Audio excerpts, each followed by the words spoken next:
A lot of hype has been generated about AVerMedia's new Live Gamer Bolt ever since it was showcased at Computex last year, and I get questions all the time from a surprising amount of people asking when I can talk more about it, when the review's coming out, things like that, which as mentioned, it's a little surprising because honestly, I don't think most of you are actually going to be able to take advantage of this capture card. This is the Live Gamer Bolt, a 4K 60 FPS HDR high refresh rate capable capture card for either a second PC for a dual PC stream or hooking up to a video mixer for a small production team, or for using with your game consoles. This again will not benefit single PC streams other than in super niche 99.9%, most cases won't benefit from this on a single PC setup.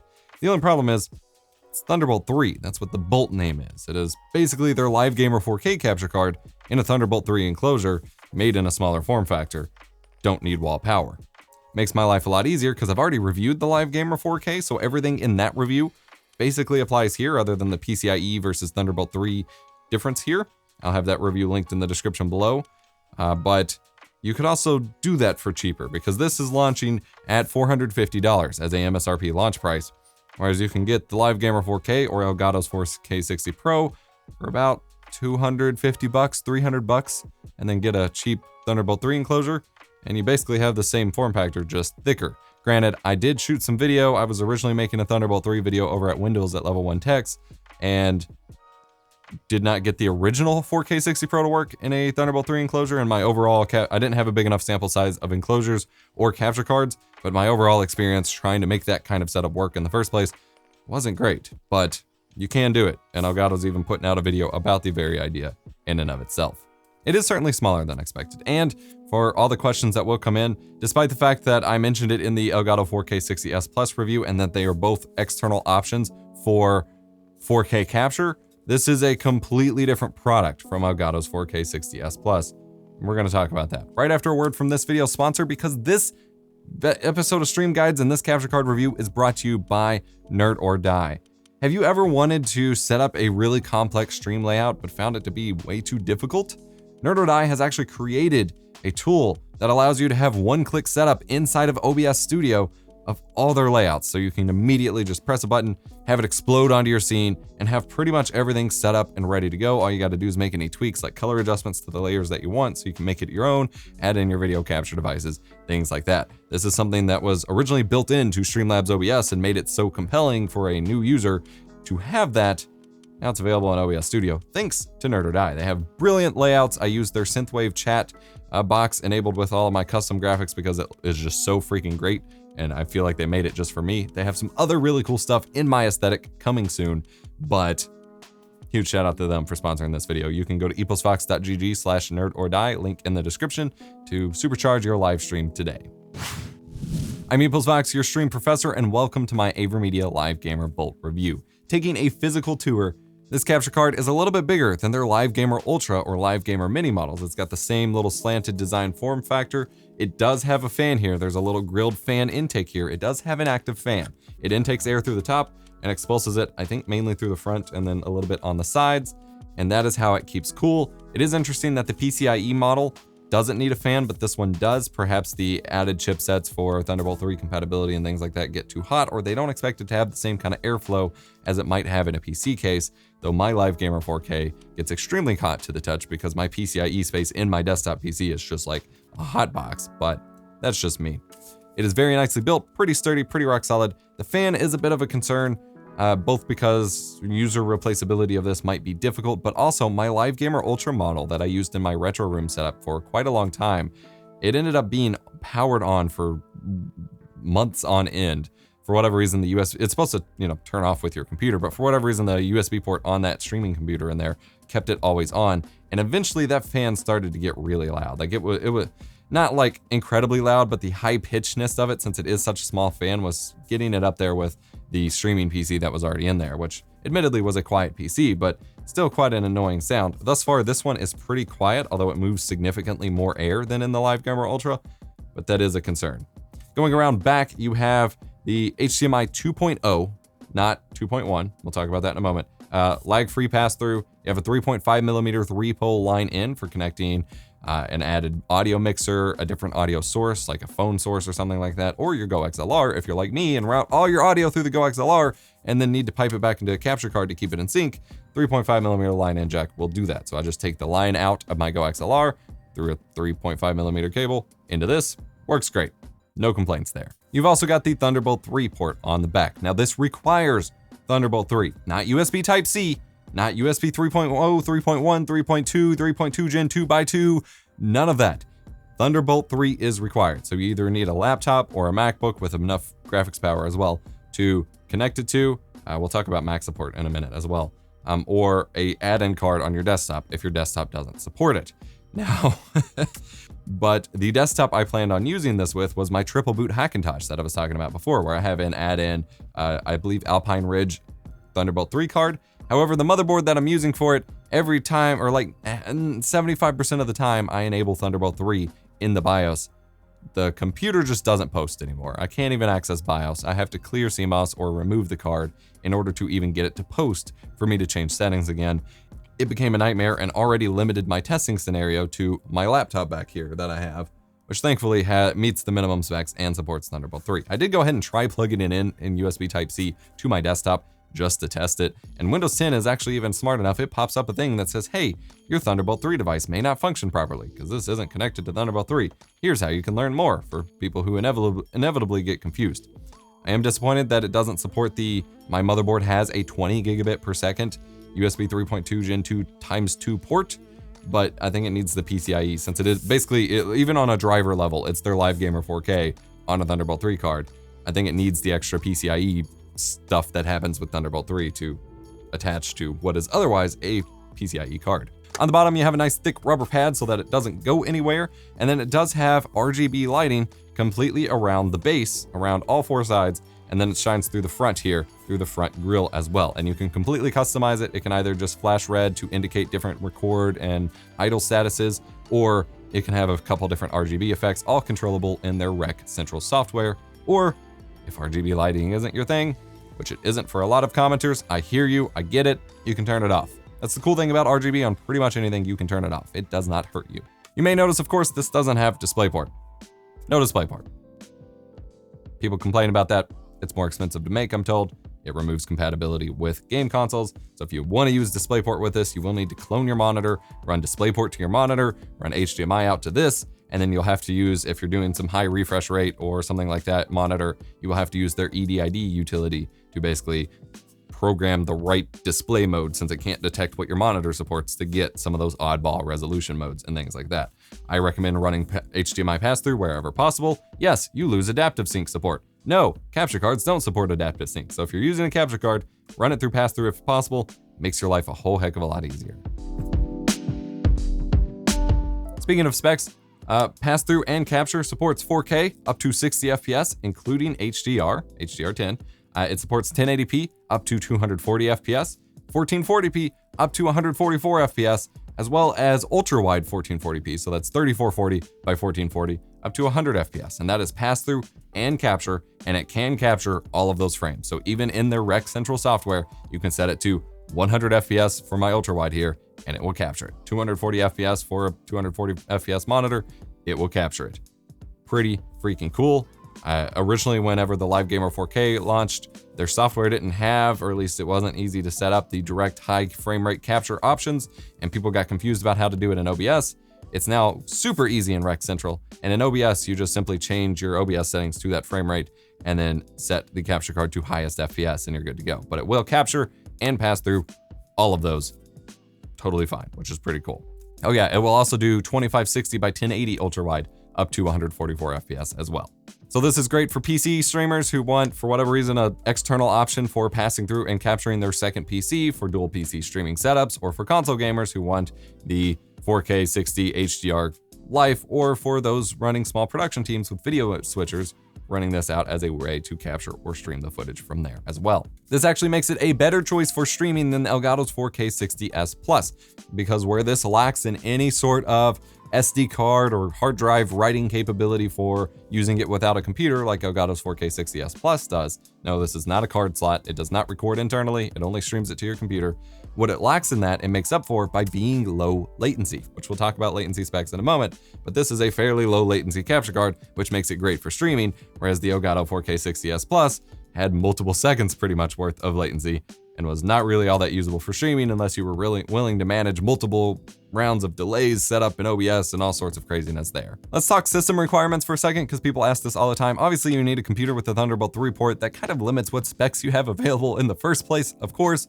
But for recording 4K 60 HDR or any sort of high frame rate recordings, you'll need a Core i7-7700HQ or above processor, or a Ryzen 3 XXX or above processor, and a GTX 1050 or above graphics card. This is because it needs the 10 series NVENC or newer for the HEVC encoding, which is required for HDR and more optimized for the high frame rate encoding.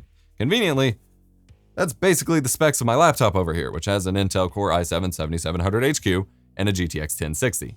Perfect, because that's the machine I needed to test it on.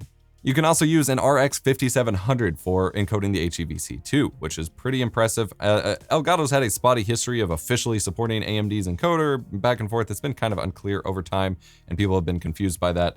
This is for sure an option here. I did not test it in this video, but it mostly works the same. If you're just doing basic 1080p 60 recording or just streaming in OBS at all, your specs can be lower. They recommend a Core i7-4810MQ or an i5-3330 or newer, and then a GTX 870M or newer if you're on a laptop, or a GTX 650 or an R7 250X or above for a desktop.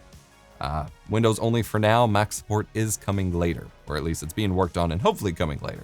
This also supports 720p, 1080p, and 480p, which is kind of nice. 7.1 and 5.1 surround sound audio pass-through is also supported. Color modes that it supports are NV12, which is 420, YUI2, which is 422, and RGB 444 chroma subsampling as well, which is great for retro captures, for upscaling, and using for cameras, for color grading, things like that. It also supports the P010 color space, which is used for HDR. Again, you will notice this has no HDMI 2.1 stuff. These capture cards take multiple years to develop. HDMI 2.1 spec only just got in. I had whole conversations about this at CES with monitor manufacturers because so many monitors were launching with compromises made that HDMI 2.1 would have alleviated. The same can be said here. I got a lot of comments on the HD60 or Elgato 4K 60S Plus review about why no HDMI 2.1 support for the upcoming consoles. The same applies here. It just comes down to development times and certifications and things like that. You're gonna see a couple years before HDMI 2.1 really gets integrated into this stuff. And so far, I've not seen a single capture card that actually properly supports adaptive sync. And I think that's the big one that everyone's trying to solve before they really jump in on that kind of spec for capture hardware. So we'll see how that goes.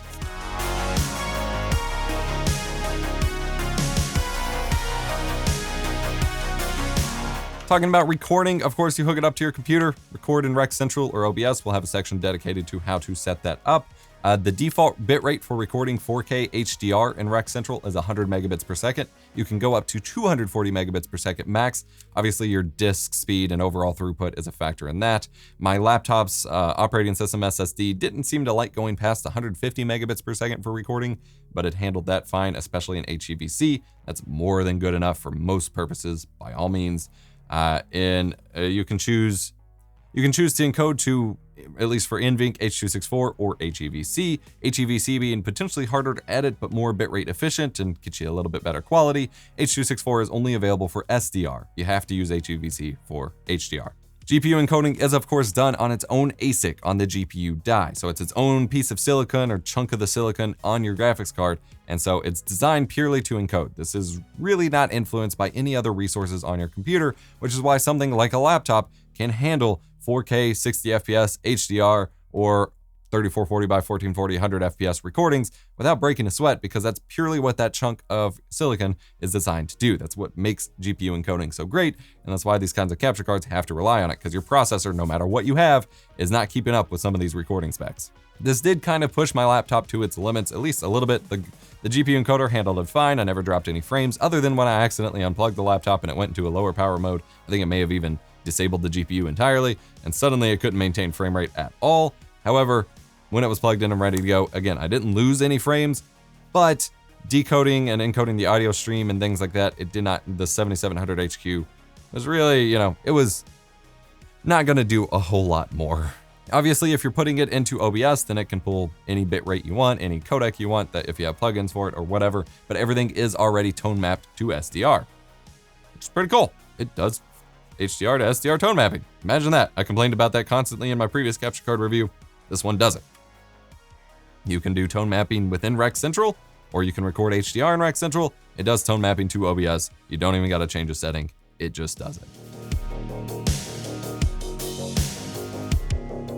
Latency-wise, AVerMedia cites a less than 50 millisecond latency for this capture card, which seemed absurd to me because that was lower than the numbers I had reported for even their PCIe Live Gamer 4K. And it doesn't make any sense to me for an external Thunderbolt 3 capture card to be faster than the capture card it is literally a mod of that is connected internally. However, I think at some point, I am not able to do it for this particular video, but at some point I need to go back and test the Live Gamer 4K with updated firmware and drivers, because at 1080p in RECentral, this capture card was getting between 46.5 and 48.6 milliseconds of latency to the preview, which is basically how big of a gap between real-time audio coming through on your system and the preview on the capture card. That way you can sync them up a little bit better. I'm pretty sure this makes this the fastest capture card I've ever tested, at least in RECentral. I have no clue why it was so fast. I tested it in OBS as well and got 59.2 milliseconds, which makes a little bit more sense to me. That's ever so slightly slower than the Live Gamer 4K was measuring and puts it in line, but still incredibly fast, especially for an external capture card. It just is pretty bonkers. Let's talk about support for extra stuff. Retro game consoles, OSSC, things like that.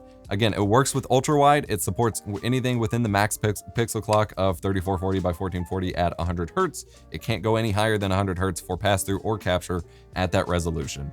It worked with the Eon Super 64 for 480p recording, so there you go. It works with the OSSC 2 times, 3 times, 4 times, and 5 times without even breaking a sweat. I was actually very impressed both with computer usage and with OSSC switching and things like that, how quickly the capture card preview actually recovers from resolution changes. The monitors I was playing on still took a little bit longer than expected, but the actual preview was very, very quick for resolution changes. Whether I alt-tabbed out of a game, I changed the resolution in a game, or switched modes in the OSSC. Pretty neat.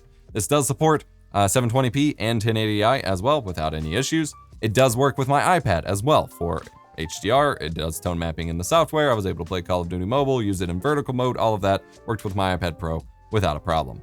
This is not a UVC capture card, however, so it will not be recognized in Skype. It is only a normal, I think, direct show or whatever capture card. It doesn't work with UVC, so there are some video calling apps that won't recognize it for your cameras. Although you can still use it for your camera for just capturing it, or if you do want to use it in something like Skype, you can use the OBS Virtual Cam plugin, which will basically turn your OBS preview into a webcam.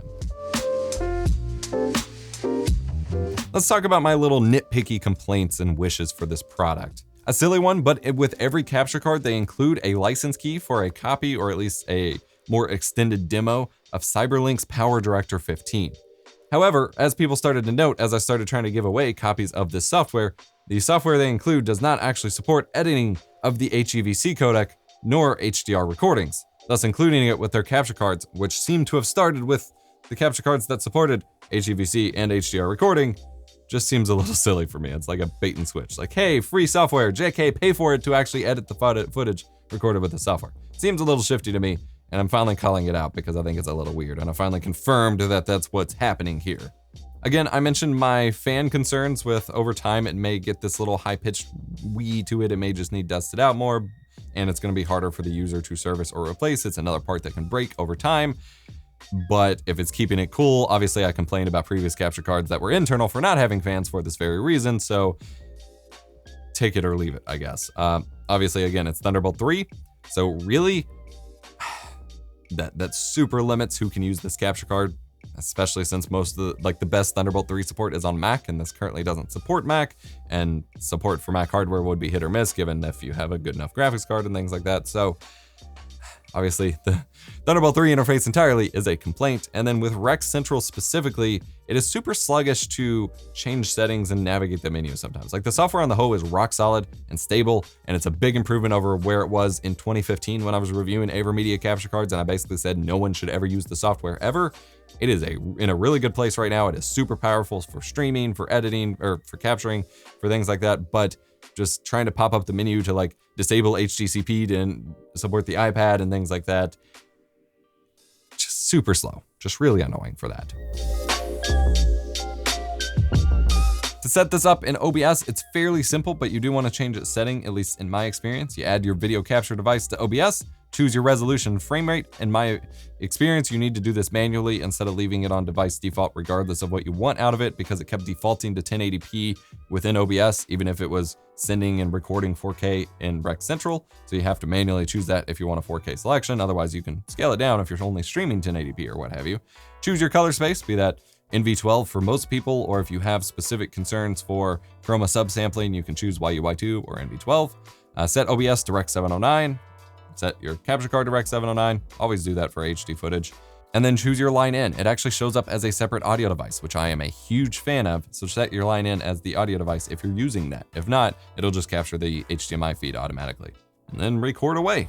RECentral Setup, whenever you first launch it, if you've never installed it before, it will actually pop up an auto config, which you choose your capture device, you choose your microphone, and then you choose whether you're streaming or recording, and it gets you set up pretty straightforward. Otherwise, use single mode for recording, multi-modes for streaming, adding on webcam overlays, things like that.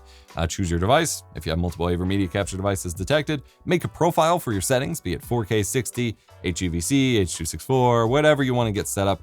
But keep in mind, if you do make a custom profile, so you can change the bitrate, anything, you will need to change it based on your input. So for example, if I made a 4K profile for recording my 4K consoles, but then if I use that for my 3440 by 1440 100 FPS captures for my PC gaming, it starts to have issues. And the same thing if I'm using that profile for my console gameplays. You want to make sure you're switching settings and make sure you're on wall power if you're on a laptop, or it may struggle quite a bit. And then you do have mixer settings via this little mixer button here to change your microphone and mute it and things like that.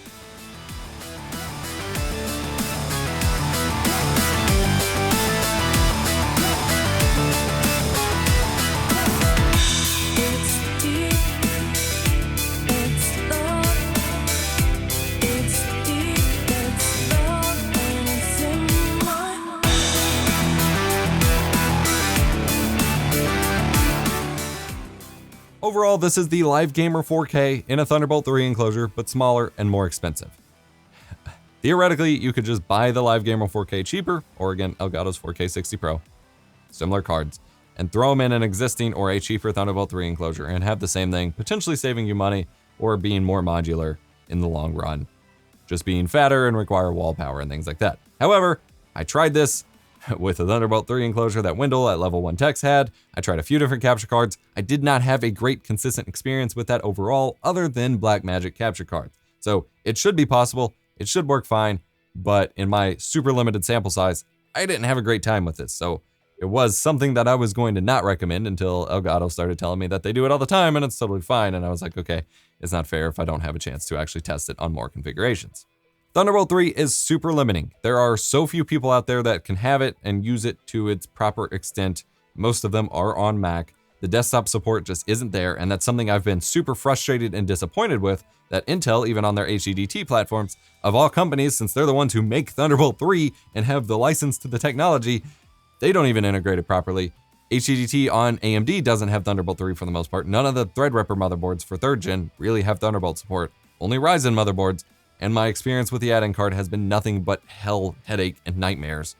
That it makes this capture card super limiting in who it's for. There was a lot of hype and a lot of support for external USB capture cards, or external 4K capture cards, and thus far, there's not a whole lot of options, even now that I've reviewed multiple. You have Magewell's 4K capture USB pass-through, which I reviewed a couple years ago, that supports passing through 4K and high refresh rate and things like that, but what you can actually capture is much more limited, much more closer to 1080p due to the bandwidth limitations of USB 3. Then you have Elgato's 4K 60S Plus, which I just reviewed, which will do it, but it does it compressed with a whole lot of latency, and it's more focused on recording internally, which is a cool feature. Then you have the Live Gamer Bolt, which doesn't do recording internally, but does it super low latency for streaming, but requires Thunderbolt 3. And this is all because USB 3 bandwidth is not enough bandwidth for 4K transfers or high refresh rate. This certainly is more advantageous for streaming and for anyone doing anything but consoles over Elgato's 4K 60S Plus by a long shot, if you don't want to record without a computer. And it gains the 3.5mm line in over the Live Gamer 4K itself. So if that's important to you, that's an advantage over their existing 4K card. But all of these have limitations. I really wish if they were going to go with a kind of niche, kind of, not super accessible port anyway, someone would have tried to innovate with the USB 3.2 Gen 2 by 2 port, which my Threadripper motherboard does have. Is 20 gigabits per second, which I think should be enough, and is still USB. Like, it's gonna cause some confusion with backwards compatibility with other USB-C ports. People are gonna need support and documentation. There's gonna be headache for support staff, but that's already gonna be the case with this one. Even if they put Bolt in the name and say, hey, it only works with Thunderbolt, people are gonna see Type-C and buy it for that anyway. So I'd rather they go with one that seems to be more universal. We could say that looking forward, there's gonna be a bright future of USB 4, which is basically Thunderbolt 3. This will be cross-compatible with it, and everyone will be happy, but people hold on to computers for a very long time and want to support the computers they have now, and thus far USB 4 has yet to show up to the party. So I don't know. I really don't know. It's a great card. It's a great, reliable card. It's good for 444 chroma subsampling if you need that. If you need to travel with a computer, it was great getting to take my laptop where I wanted it to go to capture stuff. If that's a workflow that supports or that you need, go for it. But otherwise, I'm just going to use internal capture cards, and as are most people, for this spec. Otherwise, people needing external USB capture cards are still stuck with the 4K pass-through options. The Live Gamer Ultra, the Live Gamer Extreme 2, the Live Gamer Portable 2 Plus. They have way too many capture cards over on AVerMedia's team. On Elgato, you have the HD60S Plus, which is a great card as well. Again, passes through 4K, only captures 1080p. Those are what you're going to be looking at for the time being, due to the inherent limitations of USB 3. And that's unfortunate, but that's not to take away from this capture card in a vacuum being pretty great. If you want to check it out for yourself, I will hopefully have product links. It is literally launching the day you see this, so I don't know where exactly affiliate links will be. Hopefully I'll have affiliate links in the description below. As always, down there will be a playlist of every capture card review I've ever done. I've reviewed probably hundreds of capture cards at this point, and I've tested even more.